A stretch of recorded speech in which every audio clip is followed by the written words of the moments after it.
Back to Megha vlogs. ಎಲ್ಲರೂ ಹೇಗಿದ್ದೀರಾ?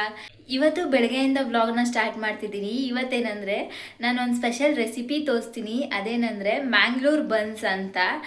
ಇವತ್ತು ಪುಟ್ಟ ಕೂಡ ಬೇಗ ಹೊರಡ್ತಾರೆ, ಯಾಕಂದರೆ ಪುಟ್ಟಗೆ ಸ್ವಲ್ಪ ಊರಲ್ಲಿ ಕೆಲಸ ಇದೆ. ಅದಕ್ಕೆ ಅವ್ರು ಹೋಗೋಷ್ಟರಲ್ಲಿ ನಾನು ತಿಂಡಿ ಪ್ರಿಪೇರ್ ಮಾಡೋದ ಅಂದ್ಬಿಟ್ಟು ಮಾಡ್ಕೊಡ್ತೀನಿ. ನೆನ್ನೆನೇ ಹಿಟ್ಟೆಲ್ಲ ಕಲಿಸಿ ಮಡಗ್ಬಿಡ್ತಿದೆ. ಆ ರೆಸಿಪಿನ ನಾನು ನಿಮಗೆ ಈಗ ಶೇರ್ ಮಾಡ್ತೀನಿ.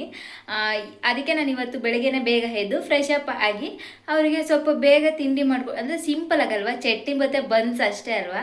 ಬನ್ಸ್ ಎಲ್ಲ ಪ್ರಿಪೇರ್ ಆಗಿದೆ, ಲಟ್ಟಿಸ್ಬಿಟ್ಟು ಎಣ್ಣೆಗೆ ಹಾಕೋದು ಅಷ್ಟೇ. ಇನ್ನು ಅದನ್ನ ಮಾಡ್ಕೊಟ್ಬಿಟ್ಟು ಇನ್ನು ಅವರು ಹೋಗ್ತಾರೆ. ಇವಾಗ ತಿಂಡಿ ಮಾಡ್ಬಿಟ್ಟು ಅವ್ರು ಹೊರಟೋಗ್ಬಿಡ್ತಾರೆ. ಇನ್ನು ನಾನು ಅದಾದಮೇಲೆ ಇನ್ನೊಂದು ಸ್ವಲ್ಪ ಹೊತ್ತು ಮಲಗಿದ್ದು, ಅದಾದಮೇಲೆ ನಾನು ತಿಂಡಿ ತಿಂತೀನಿ. ನಾನು ಅಷ್ಟೇ ಬೆಳಗ್ಗೆ ತಿಂಡಿ ಮಾಡಲ್ಲ. ಬನ್ನಿ ಇವಾಗ ಮ್ಯಾಂಗ್ಳೂರ್ ಬನ್ಸ್ ರೆಸಿಪಿ ತೋರಿಸ್ತೀನಿ ಹೇಗೆ ಮಾಡೋದು ಅಂತ.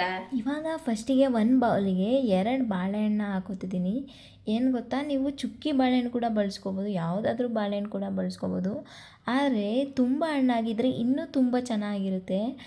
ನನ್ನ ಸ್ವಲ್ಪ ಜಾಸ್ತಿ ಏನು ಹಣ್ಣಾಗಿಲ್ಲ ಬಾಳೆಹಣ್ಣು. ತುಂಬ ಚೆನ್ನಾಗಿ ಹಣ್ಣಾಗಿದ್ದರೆ ಇನ್ನೂ ತುಂಬ ಸಾಫ್ಟಾಗಿ ಬರುತ್ತೆ ಏನು ಮಂಗ್ಳೂರು ಬನ್ಸು. ಇವಾಗ 2 ಬಾಳೆಹಣ್ಣು ಹಾಕ್ಕೊಂಡಿದ್ದೀನಿ ಸಿಪ್ಪೆ ತೆಗೆದು. ಇವಾಗ ಇದನ್ನ ಚೆನ್ನಾಗಿ ಸ್ಮ್ಯಾಶ್ ಮಾಡ್ಕೋಬೇಕು. ನೀವು ಸ್ಪೂನಲ್ಲಾದರೂ ಸ್ಮ್ಯಾಶ್ ಮಾಡ್ಕೊಳ್ಳಿ, ಇಲ್ಲ ಸ್ಮ್ಯಾಶರ್ನಲ್ಲಾದರೂ ಮಾಡಿಸ್ಕೊಳ್ಳಿ. ಇಲ್ಲಾಂದರೆ ಇನ್ನೊಂದು ನೀವೇನು ಮಾಡ್ಬೋದು ಅಂದರೆ ಮಿಕ್ಸರ್ ಗ್ರೈಂಡ್ಗೆ ಹಾಕಿ ಗ್ರೈಂಡ್ ಮಾಡ್ಕೊಬಿಟ್ರೆ ಇನ್ನೂ ತುಂಬ ಚೆನ್ನಾಗಿ ಸ್ಮ್ಯಾಶ್ ಆಗುತ್ತೆ. ನೋಡಿ, ಇಲ್ಲಿ ನಾನು ಈ ಥರ ಸ್ಮ್ಯಾಶ್ನ ಮಾಡ್ಕೊಂಡಿದ್ದೀನಿ. ನಾನೇನು ಮಾಡಿದ್ದೀನಿ ಅಂದರೆ ಸ್ಪೂನಲ್ಲೇ ಸ್ವಲ್ಪ ಜಾಸ್ತಿ ಸ್ಮ್ಯಾಶ್ ಮಾಡ್ಕೊಂಡಿದ್ದೀನಿ. ನೀವು ನಾನು ಹೇಳಿದ್ನಲ್ಲ ಸ್ಮ್ಯಾಶರ್ನಲ್ಲಿ ಕೂಡ ಸ್ಮ್ಯಾಶ್ ಮಾಡ್ಕೊಬೋದು. ಇವಾಗ ಒಂದು ಚಿಕ್ಕ ಕಪ್ಪಲ್ಲಿ ಮೊಸರನ್ನ ಹಾಕೋತಿದ್ದೀನಿ. 1 ಸ್ಪೂನಷ್ಟು ಸಕ್ಕರೆ, ಅದಾಗಿದ್ದಾದಮೇಲೆ ಸೋಡಾ ಬರುತ್ತೆ, ಅಡುಗೆ ಸೋಡಾ ಬರುತ್ತೆ ನೋಡಿ, ಅದನ್ನು 1/4 ಟೀ ಸ್ಪೂನಷ್ಟು ಹಾಕ್ಕೊಳ್ಳಿ. ಸೋಡಾನ ಸ್ವಲ್ಪ ಹಾಕ್ಕೊಳ್ಳಿ, ಏನು ಜಾಸ್ತಿ ಏನು ಬೇಡ. ಸೋಡಾ ಹಾಕ್ಕೊಳ್ಳೋದು ಏನಕ್ಕೆ ಅಂದರೆ ಸ್ವಲ್ಪ ಉಬ್ಬಲಿ ಏನು ಮಂಗ್ಳೂರು ಬನ್ಸು ಅಂತ. ಇವಾಗ 1/4 ಟೀ ಸ್ಪೂನಷ್ಟು ಉಪ್ಪನ್ನ ಹಾಕಿದ್ದೀನಿ. ಅದಾದಮೇಲೆ 1 ಸ್ಪೂನ್ ಜೀರಿಗೆನ ಹಾಕೋತಿದ್ದೀನಿ. ಜೀರಿಗೆ ಹಾಕಿದ್ರೆ ತುಂಬ ಚೆನ್ನಾಗಿರುತ್ತೆ. ಅದಾಗಿದ್ದಾದಮೇಲೆ ಇವಾಗ ಸಾಫ್ಟಾಗಿ ಮಿಕ್ಸ್ ಮಾಡ್ಕೋತೀನಿ. ಒಂಚೂರು ಅಂದರೆ ಗಂಟಾಗ್ಬಿಡುತ್ತೆ. ಇವಾಗ ಇಷ್ಟನ್ನೇ ಸ್ವಲ್ಪ ಸಾಫ್ಟಾಗಿ ಮಿಕ್ಸ್ ಮಾಡ್ಕೋತೀನಿ. ಇವಾಗ ನೋಡಿ ಮಿಕ್ಸ್ ಮಾಡಿದ್ದಾಯಿತು. ನಾನು ನೋಡಿ ಯಾವ ಥರ ಮಿಕ್ಸ್ ಮಾಡ್ಕೊಂಡಿದ್ದೀನಿ. ಫಸ್ಟು ಇಷ್ಟನ್ನು ಮಿಕ್ಸ್ ಮಾಡ್ಕೊಂಡಿದ್ದಾದಮೇಲೆ ಇವಾಗ ನಾನು ಮೈದಾ ಹಿಟ್ಟನ್ನ ಹಾಕ್ಕೋತಿದ್ದೀನಿ. ಮೈದಾ ಹಿಟ್ಟನ್ನ ನೀವು ಕನ್ಸಿಸ್ಟೆನ್ಸಿ ನೋಡ್ಕೊಂಡು ಹಾಕ್ಕೊಳ್ಳಿ. ಅಂದರೆ ಚಪಾತಿ ಹಿಟ್ಟು ಕಲಿಸ್ಕೊತೀರಲ್ಲ ಅದಕ್ಕಿಂತ ಸ್ವಲ್ಪ ಸಾಫ್ಟಾಗಿ ಕಲಿಸ್ಕೋಬೇಕು. ಆ ಥರ ಬರಬೇಕಂದ್ರೆ ಚಪಾತಿ ಹಿಟ್ಟು ಥರ ಕಲಿಸ್ಕೋಬೇಕು. ಅಂದರೆ ಇನ್ನೂ ಸಾಫ್ಟಾಗೇ ಇರಬೇಕು. ಅಷ್ಟನ್ನ ನೋಡ್ಕೊಂಡು ಕಲಿಸ್ಕೊಳ್ಳಿ. ಅಂದರೆ ಬೇಕಾದಷ್ಟು ಹಿಟ್ಟನ್ನ ಹಾಕ್ಕೊಳ್ಳಿ, ಮೈದಾ ಹಿಟ್ಟನ್ನ. ಅಂದರೆ ತೀರಾ ತೆಳ್ಳೋ ಆಗಿ ಇರಬಾರ್ದು, ಅಂದರೆ ಮೀಡಿಯಮ್ ಕನ್ಸಿಸ್ಟೆನ್ಸಿನಲ್ಲಿ ಇರಬೇಕು. ನೋಡಿ ನಾನು ಅಂದರೆ ಫಸ್ಟು ಚಪಾತಿ ಹಿಟ್ಟು ಥರ ಕಲಿಸ್ಕೊಬಿಡಿ. ಆಮೇಲೆ ಲಾಸ್ಟ್ನಲ್ಲಿ ಸ್ವಲ್ಪ ಎಣ್ಣೆ ಹಾಕ್ಕೊಂಡು ನಾದ್ಕೊಂಡ್ರೆ ಸ್ವಲ್ಪ ಸಾಫ್ಟಾಗಿ ಆಗುತ್ತೆ. ಅಂದರೆ ತುಂಬ ಚೆನ್ನಾಗಿ ನಾದ್ಕೋಬೇಕು. ನೋಡಿ ಹೆಂಗೆ ಒಂಚೂರು ಇದಾಗಬಾರ್ದು, ಫ್ಲಫಿ ಥರ ಬರಬೇಕಲ್ವ ಮಂಗ್ಳೂರು ಬನ್ಸು. ಅದಕ್ಕೆ ನಾವು ಚೆನ್ನಾಗಿ ಈ ಥರ ನಾದ್ಕೊಂಡ್ರೆ ಆಯಿತು. ಇವಾಗ ಏನು ಮಾಡಬೇಕು ಅಂದರೆ ಒಂದು 6 to 7 ಅವರ್ಸು ಮ್ಯಾರಿನೇಟ್ ಆಗಕ್ಕೆ ಬಿಟ್ಬಿಡಬೇಕು. ಅಂದರೆ ಯಾವುದೇ ಕಾರಣಕ್ಕೂ ಆವಾಗಲೇ ಮಾಡೋಕ್ಕೂಡ್ದು. ಯಾಕೆ ಅಂದರೆ ಫ್ಲಫಿಯಾಗಿ ಅಷ್ಟು ಚೆನ್ನಾಗಿ ಬರೋಲ್ಲ ಮಂಗ್ಳೂರು ಬನ್ಸು. ಅದಕ್ಕೆ ನಾನು ಇವಾಗ ರಾತ್ರಿನೇ ಕಲಸಿಡ್ತಿದ್ದೀನಿ. ಬೆಳಿಗ್ಗೆವರೆಗೂ ಮ್ಯಾರಿನೇಟ್ ಆಗಕ್ಕೆ ಬಿಡ್ತೀನಿ.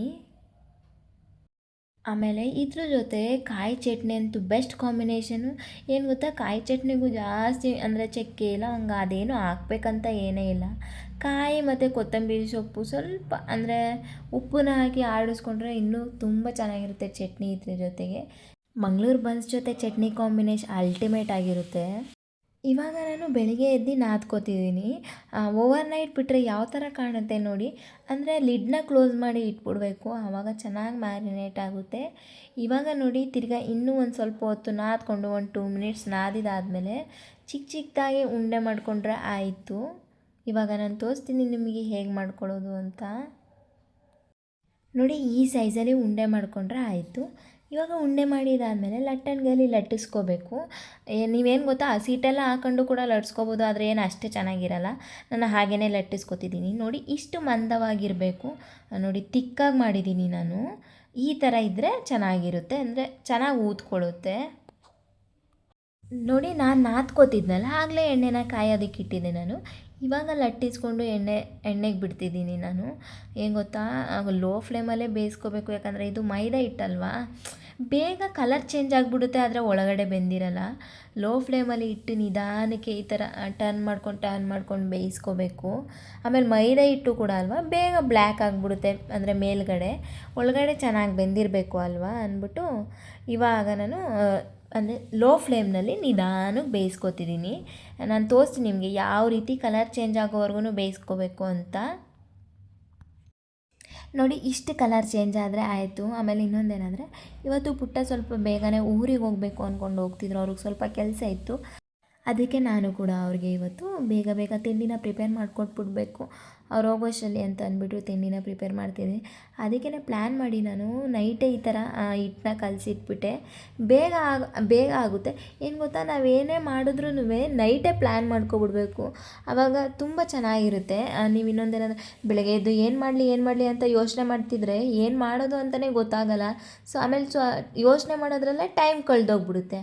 ಅದಕ್ಕೆ ನಾವು ಈ ಥರ ನೈಟೇ ಏನು ಮಾಡೋದು, ಬೆಳಗ್ಗೆ ಏನು ಮಾಡೋದು ಅಂತ ಯೋಚನೆ ಮಾಡಿ ಇಟ್ಕೊಬಿಟ್ರೆ ಆವಾಗ ಬ್ರೇಕ್ಫಾಸ್ಟು ಕೂಡ ಬೇಗ ರೆಡಿ ಆಗುತ್ತೆ. ಆಮೇಲೆ ಅವ್ರಿಗೂ ಕೂಡ ಟೈಮ್ ಆಗೋದಿಲ್ಲ ಅಲ್ವಾ, ಕಾಯ್ತಿರ್ತಾರೆ, ಅವ್ರಿಗೂ ಏನೇನು ಕೆಲಸ ಇರ್ತದೋ. ಅದಕ್ಕೆ ಈ ಥರ ನಾನು ನೈಟೇ ಪ್ರಿಪೇರ್ ಮಾಡಿ ಇಟ್ಕೊಬಿಡ್ತೀನಿ ಏನು ಮಾಡೋದು ಬೆಳಗ್ಗೆಗೆ ಅಂತ. ನೋಡಿ ಮಂಗಳೂರು ಬನ್ಸು ಎಷ್ಟು ಸಾಫ್ಟಾಗಿ ಚೆನ್ನಾಗಿ ಬಂದಿದೆ. ಅಂದರೆ ಇದನ್ನೂ ತಿಂಗ್ಳಿಗೆ ಒಂದು ಸತಿನಾದರೂ ಮಾಡ್ಕೊಳ್ಳಿ, ಚೆನ್ನಾಗಿರುತ್ತೆ. ಅಂದರೆ ಅನ್ಹೆಲ್ತಿನೇ ಎಣ್ಣೆಲಿ ಮಾಡ್ತಿದ್ದೀವಲ್ಲ ಅದಕ್ಕೆ, ಬಟ್ ಚೆನ್ನಾಗಿರುತ್ತೆ, ತುಂಬ ಚೆನ್ನಾಗಿರುತ್ತೆ ಚಟ್ನಿ ಜೊತೆಗೆ.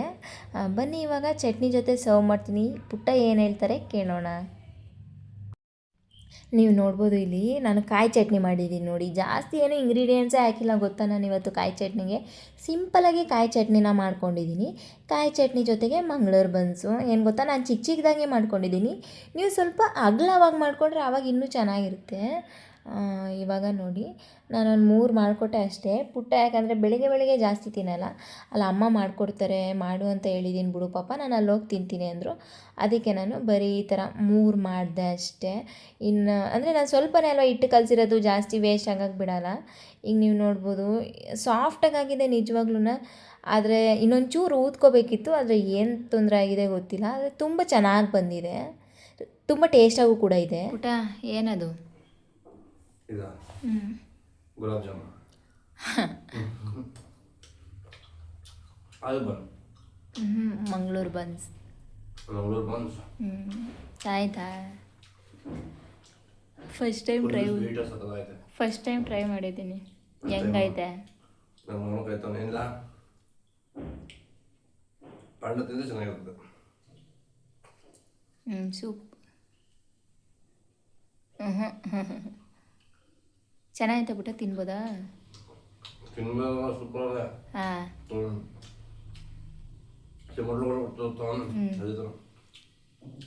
ಫುಲ್ ಸ್ವೀಟ್ ಚಟ್ನಿ ತಿಂತಾರೆ, ಚಟ್ನಿ ಜೊತೆನೇ ಚೆನ್ನಾಗಿರುತ್ತೆ ತುಂಬ ಅದು. ನೆಕ್ಸ್ಟ್ ಲೆವೆಲ್ ಆಗೈತೆ ನೋಡುವ. ಅದ್ರಲ್ಲಿ ಬೇರೆ ಫೋನ್ ಬೇರೆ ಹೊಡೆದಾಕೊಂಡು ಬಂದಿದ್ಯಾ. ಏನು ಪುಟ್ಟ ಜವಾಬ್ದಾರಿ ಅನ್ನೋದಿಲ್ವಾ?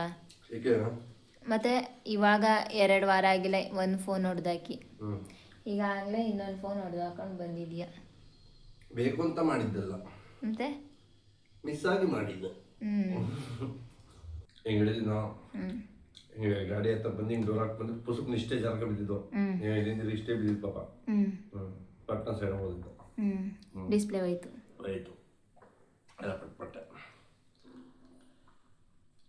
ತೋರ್ಸೋದು ಏನೇನೋ ಕುಣಿತದೆ.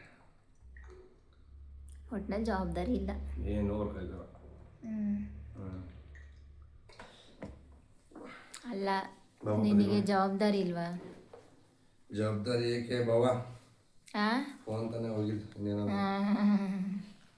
ಬಂದು ನೀನು ತಿನ್ನಿಸ್ತೀನಿ ಪ್ಲೀಸ್. ನಂಗೆ ಬೇಡಪ್ಪ, ನೀನು ತಿನ್ನಿ, ನಾನು ಆಮೇಲೆ ತಿಂತೀನಿ, ಇಷ್ಟೊತ್ತಿಗೆ ತಿನ್ನಲ್ಲ.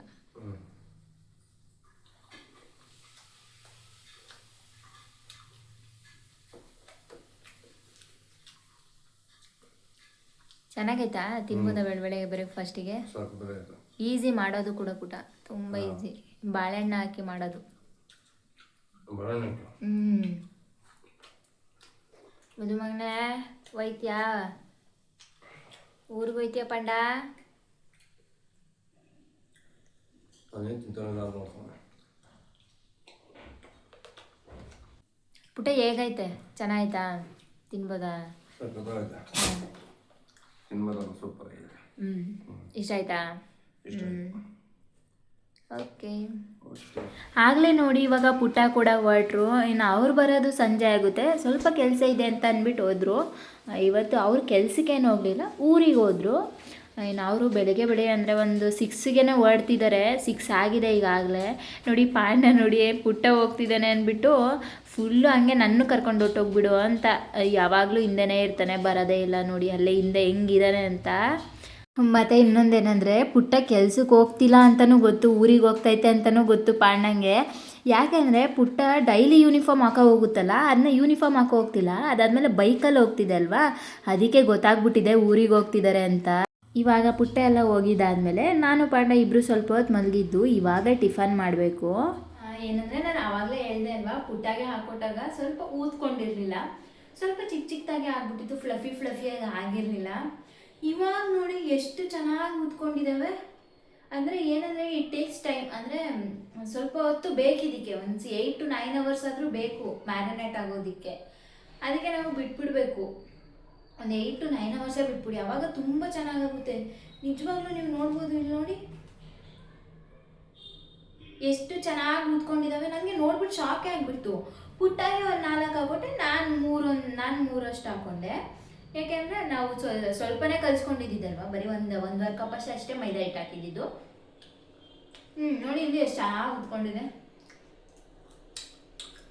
ನಿಜವಾಗ್ಲೂ ಅಲ್ಟಿಮೇಟ್ ಟೇಸ್ಟು, ತುಂಬ ಚೆನ್ನಾಗಿದೆ. ಒಂದ್ಸತಿ ಮಾಡ್ಕೊಳ್ಬೇಕು. ಇದು ತಿಂದಾದ್ಮೇಲೆ ಡೈಲಿ ನಾವು ಬ್ರೇಕ್ಫಾಸ್ಟಿಗೆ ಇದು ಆ್ಯಡ್ ಮಾಡ್ಕೋಬೋದು ಅನಿಸುತ್ತೆ. ಚೆನ್ನಾಗೈತೆ ಒಂಥರ. ಅಂದರೆ ಇದು ಯಾವ ಥರ ಫೀಲ್ ಕೊಡ್ತೈತೆ ಅಂದರೆ, ಮಂಗಳೂರು ಬೋಂಡ ತಿಂದಿದ್ದೀವಿ ನೋಡಿದ್ದೀರಾ, ಆ ಥರನೇ ಫೀಲು. ಬಂದಂದರೆ ಏನು ಡಿಫ್ರೆಂಟ್ ಇಲ್ಲ, ಬೋಂಡ ಥರನೇ ಫೀಲ್ ಆಗುತ್ತೆ. ಬಟ್ ಖಾರ ಚಟ್ನಿ ಜೊತೆ ತುಂಬ ಚೆನ್ನಾಗೈತೆ. ನೀವು ಒಂದ್ಸತಿ ಟ್ರೈ ಮಾಡಿ, ಅಲ್ಟಿಮೇಟ್ ಟೇಸ್ಟ್ ಮಾಡಲೇಬೇಕು. ಇನ್ನು ಸವಾಲೈತೆ. ಅಂದರೆ 8 to 9 hours ಬಿಟ್ಬಿಡ್ಬೇಕು.